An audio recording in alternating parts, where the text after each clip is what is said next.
Om Swastiastu, pemirsa Bali TV, kembali saya Nyoman Winata, redaktur pelaksana harian Bali Pos, menjumpai Anda dalam Bali Pos Talk. Nah, kali ini kita mengangkat topik pro kontra tentang nyamuk berwolbachia yang sempat rame gitu. Ada yang menyebut ini membahayakan, bisa menimbulkan pandemi dan segala macam ya. Apakah ini dari sisi ilmiahnya seperti apa, kemudian dari implementasinya di lapangan, kenapa ini bisa ditolak? Saya akan mewawancarai Prof. Mahardika, Guru Besar Virologi Fakultas Kedokteran Hewan Universitas Udayana. Tentu ada kaitannya juga ya. Kita sapa dulu narasumber kita, Om Swastiastu, Prof. Om Swastiastu, Lima. Berjumpa lagi ya. Jumpa lagi. Bapak ada masalah. Ada masalah. Apalagi masalah Jadi yang namanya dengan virus gitu ya. Seperti yang namanya, saya bukan seperti pegadaian lah, mengatasi masalah tanpa masalah. Ya, Tapi dalam konteks ini kan Prof bicara juga ada Guru Besar Virologi Universitas Udayana yang kemarin kalau tidak salah kita mendengar informasi memang punya perhatian masuk dalam tim ya, Prof ya. Saya tim Task Force Wolbachia. Wolbachia. Ya. Bisa diceritakan dulu, Prof. Ya. Apa ini sebenarnya yang dibentuk oleh Udayana ini? Oke. Dalam isu Wolbachia yang terjadi, kemudian kami menangkap bahwa satu pertama adalah penemuan atau discovery dan inovasi penggunaan Wolbachia untuk mengatasi demam berdarah itu sudah terbukti baik, well proven, itu bahasa Inggrisnya. Jadi di banyak negara dan banyak paper yang menunjukkan itu. Dan ini juga kami melihat itu adalah, saya dengan beberapa teman ini melihat satu peluang sebagai teknologi yang bisa diterapkan di Bali juga, di mana Bali termasuk daerah DP endemik tinggi. Bahkan berapa tahun pernah jumlah kasusnya terbanyak per 100.000 penduduk itu terbanyak di Indonesia. Jadi DB masih belum bisa dikendalikan, meskipun semua protokol baku sudah dikerjakan, seperti Jumantik, kemudian fogging dan lain sebagainya, itu larvasidal, pemberian sesuatu pada minuman atau tempat air minum. Ya, itu sudah dilakukan, tapi DB ini masih tidak bisa dikendalikan. Dan saya lihat, kami melihatnya itu inovasi Wolbachia ini berpeluang untuk mengatasi masalah ini di Bali. Ya. Seperti tadi bahwa kita harus melihat bahwa kita punya kepentingan, semua punya kepentingan. Kalau misalnya meskipun jumlahnya katakanlah 10 orang per tahun meninggal dunia karena COVID, karena dengue, DB di Bali misalnya. Bagaimana kalau yang 10 orang itu orang-orang yang kita sayangi, orang-orang yang kita, itu tentu nilainya akan luar biasa besar. Saya melihat dari sana. Jadi ada kepentingan, dan kami di Udayana kemudian bertemu dengan Bapak Rektor, dan Bapak Rektor kemudian melihat ini silakan kita ambil peran untuk mengkaji secara akademik,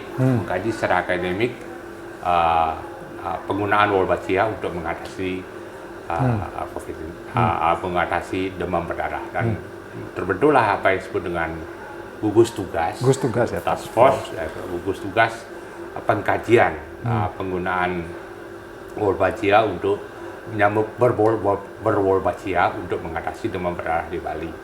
Yang anggotanya dari kedokteran, kemudian dari ilmu kesehatan masyarakat, dari kedokteran hewan, kemudian dari biologi, mungkin pertanian juga, dari sana ahli-ahli entomologi, ahli nyamuk di sana. Itu kita ajak dan terbentuklah itu. Dan kemarin kita melakukan pertemuan untuk menyamakan visi dan kemudian untuk mengembangkan yang disebut dengan policy brief, usulan kepada Pemda, kepada pemerintah, kira-kira bagaimana hasil kajian kami terhadap penggunaan ini di Bali. Dan itu barangkali diaplikasikan. Artinya UNUD membentuk task force ini ya dengan kepentingan bahwa berarti sebenarnya UNUD meyakini bahwa teknologi nyamuk berwolbachia ini aman secara ilmiah gitu, Prof. Ya, sekali lagi seperti sudah bilang, ini sudah dicoba di 14 negara di dunia. Ya.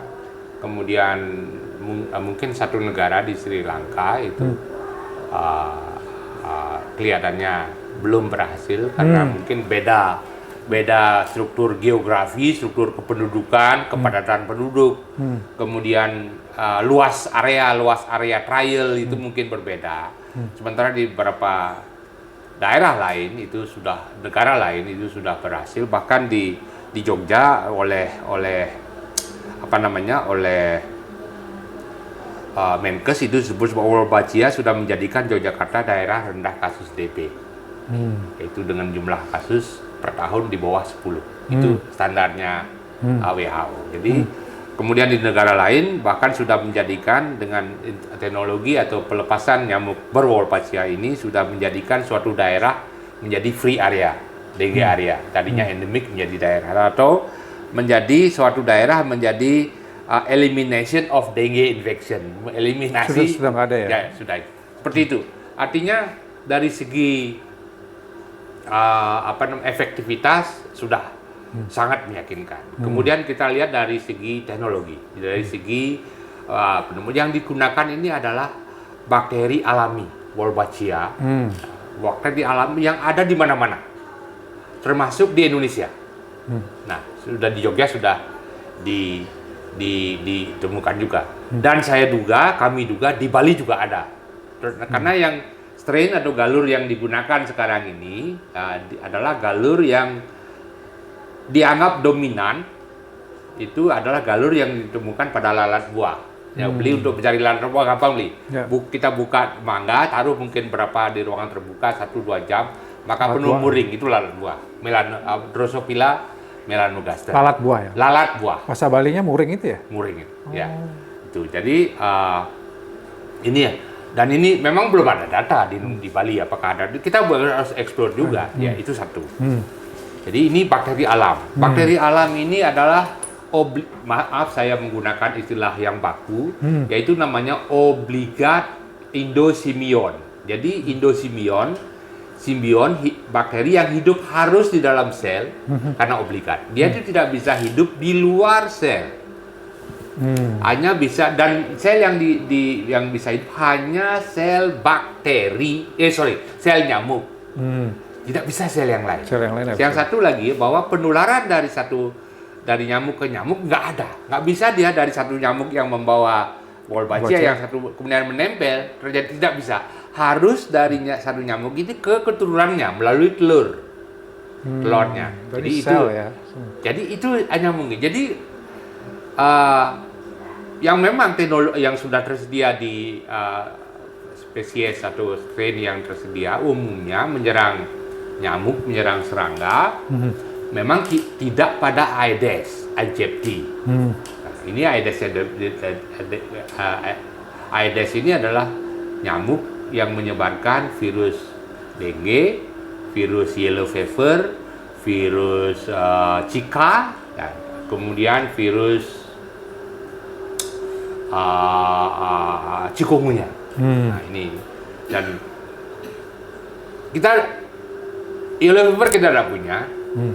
Zika mestinya mungkin sudah ada, tapi mungkin belum ada laporan resmi Zika. Tapi dua ini ada, chikungunya dan DB, demam. Jadi sudah terbukti seperti itu. Jadi penekanannya pada ini bakteri ini alam ya? Alam. Dan ini memang yang termasuk inovasi adalah memasukkan bakteri alam ini kepada Aedes.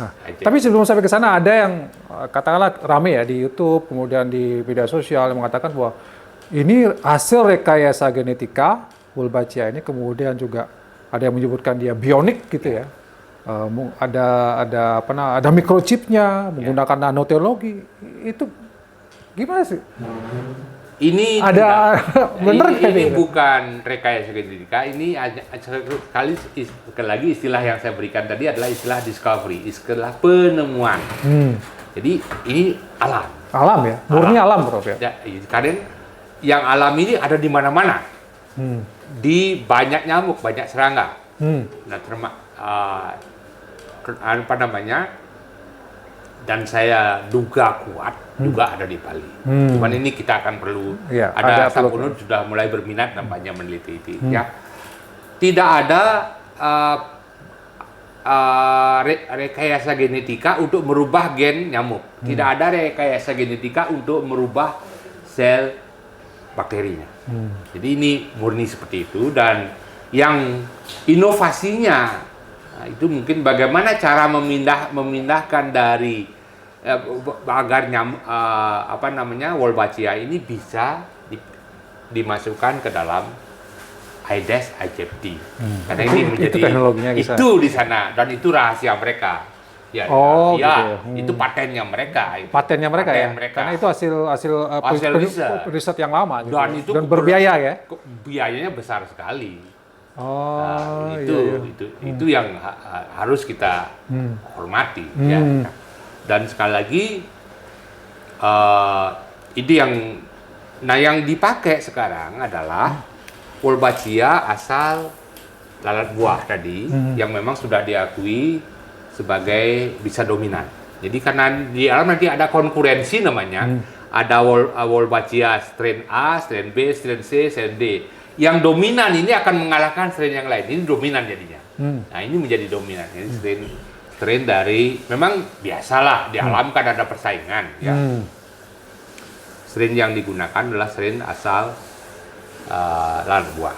Dan teknologinya dulunya adalah dikembangkan di Jogja.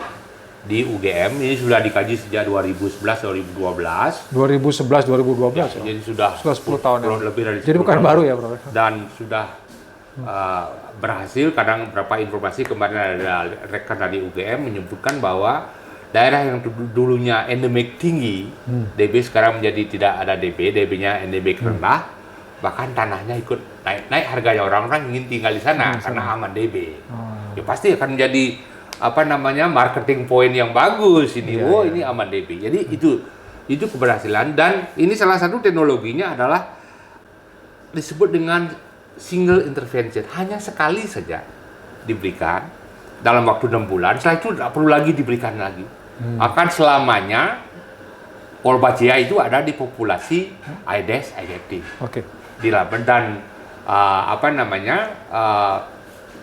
tidak perlu lagi intervensi ulang. Jadi begitu pemberian boleh tidak lagi setelah itu. Mungkin bisa Wolbachia virus dengue. Apa hubungannya bakteri Wolbachia dengan dengue?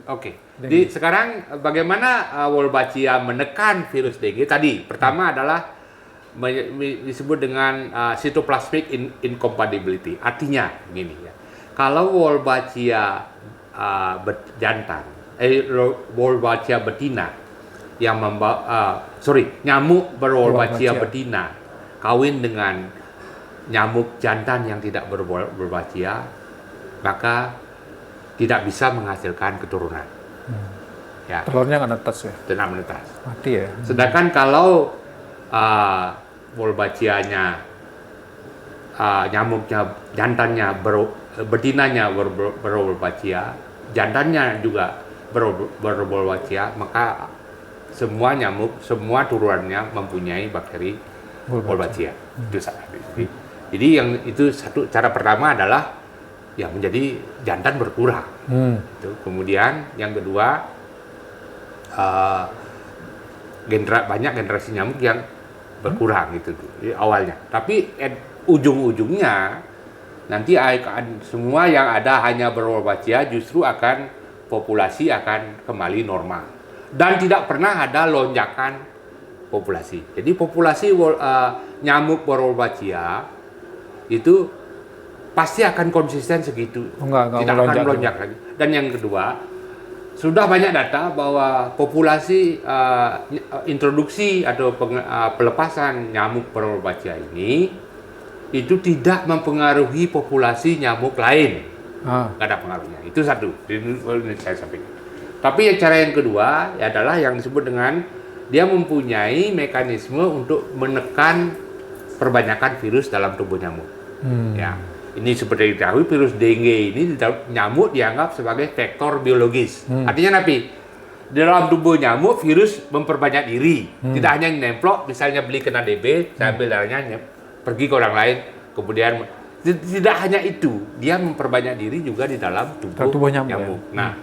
Nah proses ini yang diganggu oleh Wolbachia, satu dia mengeluarkan sesuatu paling tidak yang disebut dengan ROS, jadi reaktif oksigen spesies. Jadi dia menghasilkan banyak oksigen aktif yang menekan menekan banyak virus apa saja yang di dalam tubuh. Sama dengan kalau ROS kita aktif pada saat capek. Kalau kita manusia punya juga di sel kita capek atau sangat bekerja keras itu, maka perlu istirahat lah sebenarnya gitu. Kemudian yang kedua, Wolbachia ini menghasilkan enzim suatu protein yang mengganggu genom virus dengue. Ya. Itu dua. Yang ketiga, Wolbachia ini mengganggu metabolisme lemak dalam tubuh nyamuk. Lemak ini diperlukan oleh virus untuk membungkus dirinya sendiri. Nah, itu diganggu. Sehingga sudah banyak bukti bahwa nyamuk Aedes aegypti ya yang berwolbachia ini itu menekan virus dengue. Jadi virus dengue-nya berkurang ya. Daya infeksinya dan itu membahayakan. Ya. Tapi ada yang mengatakan bahwa banyak ada teori-teori konspirasi ini yang akan menimbulkan pandemi baru, itu tidak ada. Dan Jadi, bionik itu juga enggak ya, Prof? Bionik sama sekali. Kalau bionik kan harus kita lihat indikator di dalamnya ada semikonduktor, nggak ada lah. Ini bakteri biasa. Bakteri biasa. Dan tidak didatangkan dari luar ya, Prof ya? Dari negara mana gitu untuk Wolbachia awal itu dari Australia. Ya, itu memang yang dibawa di Jogja dulu, dimasukkan ke Aedes aegypti di Yogyakarta. Yang dibawa ke Bali ini adalah telur Aedes aegypti yang sudah berwolbachia. Ini dibawa ke Bali dari Jogja. Kemudian nanti akan ini informasinya harus jelas. Ini belum ada pelepasan. Belum. Ya. Ini masih tahap rencana. Masih ada pelepasan. Ditunda gitu ya. Nah, masih ada rencana nih karena memang beberapa paperwork atau aspek legalnya masih sedang diurus.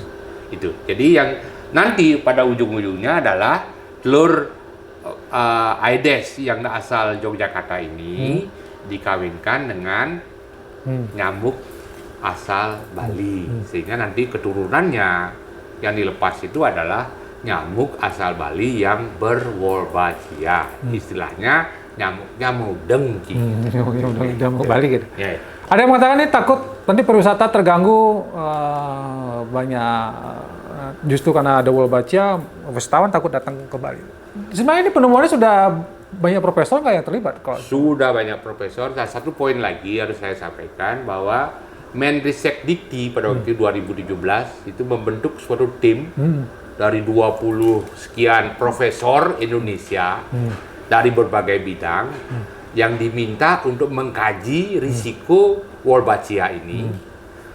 Dan hasilnya adalah dari kajiannya risikonya negligible, itu bahasa Inggrisnya. Artinya risikonya itu dapat sementara diabaikan, dan ini berlaku jadi sesuai dengan kajian para ahli risiko. Tentu kita manusia tidak bisa mengatakan selamanya diasumsikan dalam waktu 30 tahun tidak ada risiko yang sudah visible. Jadi dari sana itu harus saya sampaikan bahwa sudah ada negara ini sudah concern loh, perhatian dan menunjuk profesor-profesornya yang terbaik untuk mengkaji dan untuk sementara hasilnya adalah negligible. Itu satu poin. Nah itu yang berikutnya apa tadi? Ya, pariwisata. Oke. Justru kebalik Bapak Ibu sekalian, teman-teman pemirsa. DB menyerang wisatawan yang masuk ke Bali itu sudah ada. Cuman datanya saya belum punya di sana. Kalau saya cari bisa dapat. Artinya justru DB-nya yang kemudian kalau bagi saya menakutkan bagi wisatawan. Kalau Bali lebih-lebih orang dari pengalaman individual yang saya punya, orang asing yang kena DB itu jauh lebih berisiko dibandingkan dengan orang Asia, orang Indonesia, karena struktur genetiknya berbeda. Susah nyari darahnya itu. Ya itu, darahnya, itu donor darah. Itu donor darah. Itu yang jadi justru itu yang lebih menakutkan saya lihat. Dan kemudian dengan hal seperti ini bahwa DB dikenalikan di Bali dengan teknologi yang ramah lingkungan itu mestinya justru tidak menyebabkan orang ketakutan. Mohon diingat bahwa banyak objek-objek wisata tempatnya sintru, mungkin nyamuk banyak gitu di sana. Jadi dan ini artinya dengan pelepasan ini mestinya justru sebaliknya membuat lebih membangkitkan rasa aman. Gitu. Dari pro kontra, apa yang mesti dilakukan oleh pemerintah, Prof? Mungkin aspek legalnya katanya yang ini belum belum ada SK-nya, dan sosialisasinya gimana harusnya, Prof? Pertama, sosialisasi harus dua hal jadi ya. Yang pertama sekali aspek legal itu baik dari pemerintahnya, kemudian dari implementator. Kami di daerah bukan implementator ya. Itu harus harus diurus ya. Pastikan itu semua legal. Dan yang kedua untuk pemerintahnya adalah sosialisasi. Ya, sosialisasi harus sangat gencar ya. Ya kalau sekarang orang bisa memasang 1 juta, 2 juta spanduk gitu untuk caleg gitu atau apa ya? Untuk kampanye gitu ya? Untuk kampanye.